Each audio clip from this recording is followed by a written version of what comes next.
Bueno, en este momento estamos en una entrevista, vamos a hablar acerca de la transición de las personas jóvenes o de los jóvenes hacia la universidad o hacia la fuerza laboral como tal, y vamos a hablar un poco de las expectativas que tienen las generaciones jóvenes como tal y bueno, básicamente la realidad con la que ellos se encuentran. En esta entrevista vamos a hablar en inglés porque nos encontramos en este momento en Sydney, Australia. Nos encontramos con Xavier, so we are here with Xavier. Yes, yes. Or as we would say in Colombia, Javier, you know? Sí, sí. Javier, can you please tell to the people who is listening to you, a little bit of yourself? How old are you? Yeah. How long since you graduated from high school? What are you doing right now? Yeah, absolutely. I'm Xavier. I grew up here in Sydney, Australia. I'm 21 years old and I graduated from high school in 2022, so nearly 4 years ago now. And I'm in my third year at university. I study finance in a commerce degree, and I'll be graduating from university in June next year. Nice. Yeah. Okay, cool. A few questions before to the proper questions. Do you know when you were in high school that you were going to study finance? That is what you're studying right now? No, I don't really have much of a clue what direction I wanted to take. I think either I was interested in working maybe film production or commerce in that world, or maybe something in business and finance related, but I think I was very uncertain leaving high school. Okay, do you get any help when you were in high school, to see what you were good at, also any vocational help? Yeah, there was a bit. I mean, there was someone who worked at my high school that helped with looking over your grades and your different subjects, and then talking about if you're good in, let's say, English or economics, they might say these are some routes you can take for university that might fit your skill set, and also talking through what your interests are and see what fits who you would be best leaving high school. Okay, do you consider what you're studying right now aligns with what you're good at? I don't know, I think somewhat. I think it's also a very broad degree, the one I do, and finance, you can take it in a lot of different areas, a lot of different industries you can work in. So I think it does, particularly with I'm also maths related, with what I'm good at academically. But I think because it's so broad, somewhat. Yeah. Okay. You say you're almost done with your degree, have you have 1 year left? Yeah. If you will have the opportunity to study again, to start over from scratch, would you choose the same degree that you're studying right now, or would you choose something else? That's a really good question. I'm not sure. I think I would be open to pick something else. I think I still have a very big interest in working in film production, but I still like the degree I do in finance. I find that interesting as well. So I'd probably look at if there were other degrees that could combine both, maybe in a double degree, or that they both fit in a singular degree. I'd consider it, but I don't think I have any regrets with choosing the degree I did. I think it's still very good for the directions I can take out of university still. Okay, with a little bit of context, and to give a little bit more context to the people who are listening to us, we are here right now in Sydney, Australia, and obviously we are going to talk about from the perspective from the people who is living right now here. So the first question, Xavier, it's going to be this one from your experience. What do you consider to be the main difficulties faced by young people in the community when they finish high school or university and seek to enter to the workforce for the first time?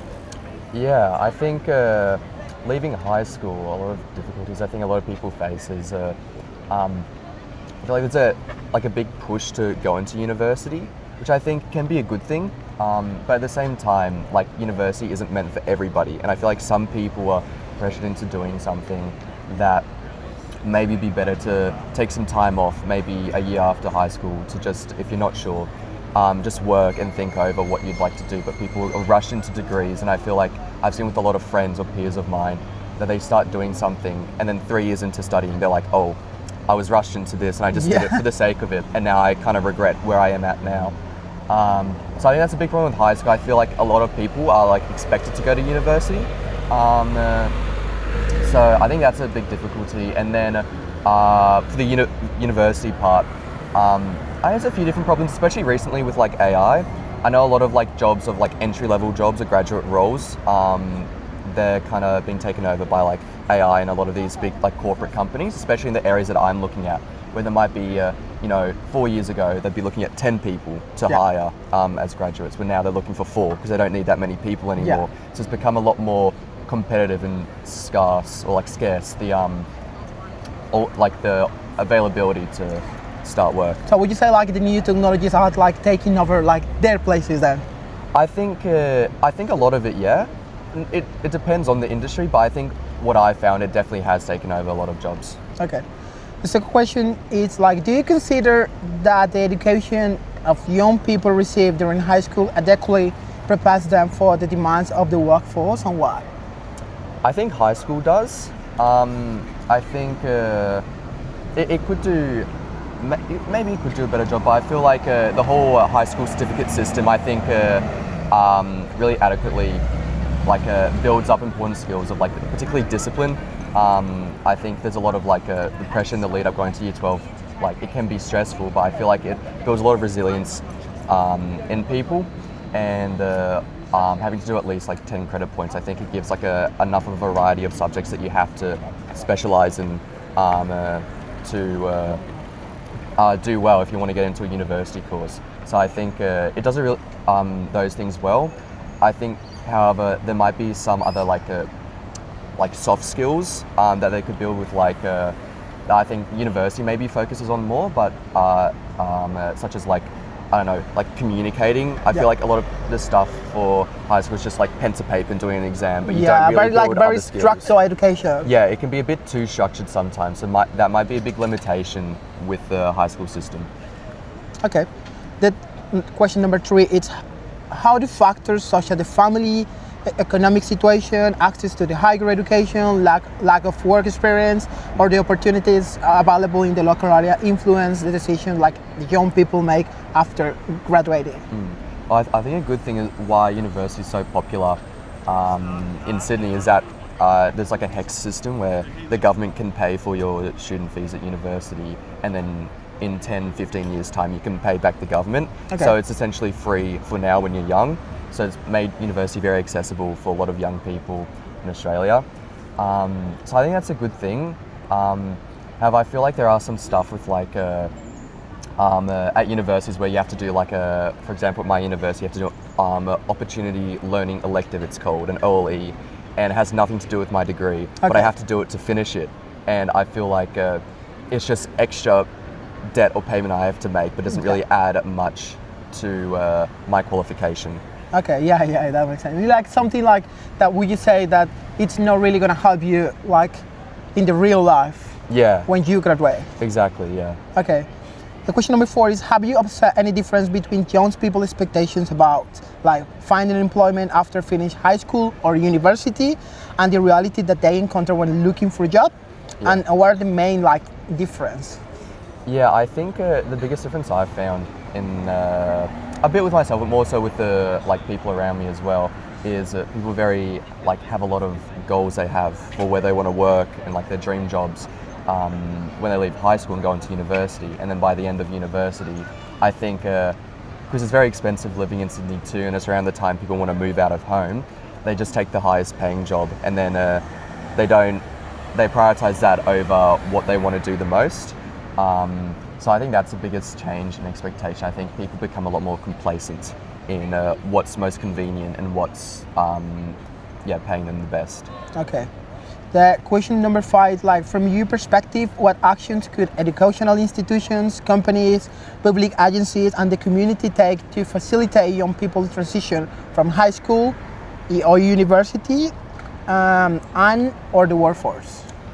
Yeah, I think for the university, recently, maybe as a result of like COVID and like social media and stuff becoming online more, but there's very limited social life at university, and I feel like if there could be more action, I don't know how they would accomplish it, but building up a stronger social life at university I think would really help, because it could foster a lot of opportunity for networking, building up connections with industry people as well. Where instead most people here just might live 45 minutes from university, Yeah. but don't go in at all, or go in 1 day a week. And I feel like that limits a lot of opportunity. And I feel like it kind of incentivizes people to be less engaged in their studies as well. So I think that's a big thing that could be done. With high school, I'm not entirely sure. I feel like maybe providing more pathways outside of just a university system, because like not everyone needs to go to university. Not every job requires a university degree. So finding other pathways, showing a lot of students that like this might be a better option for you doing an apprenticeship or something, and getting a trade. I feel like a lot more effort could be going into that from high schools. Because I feel like that's a big limitation with a lot of people who get lost after year 12. Okay, last question, and it's out of question already. Would you say like the information that you're getting, like usually the information that people are getting in the degrees, it's enough, to prepare them to face the reality right now? I feel like yes for a lot of it, but I feel like they do too much. I feel like there's a lot of units that are helpful. For example, they do a lot of emphasis on group work, which I think is good because you got to learn to collaborate with the people you work with when you leave university. But it's for every subject I do, and I feel like it gets to a point where it's like it's a bit unnecessary at this point, and I feel like there's a lack of a range in the type of assignments you get.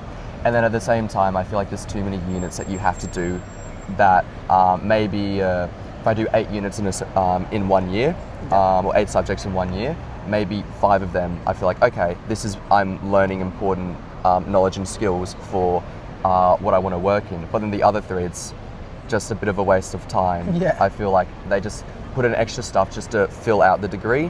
I feel like you could be just as qualified, for example, working in finance, doing a 2-year concentrated degree on just particular finance subjects, and not have to do these other unnecessary electives, for example. Yeah, okay, I feel you. Well, Xavier, thank you so much for your time, and thanks everyone for listening to us. Yeah, I think should be fun.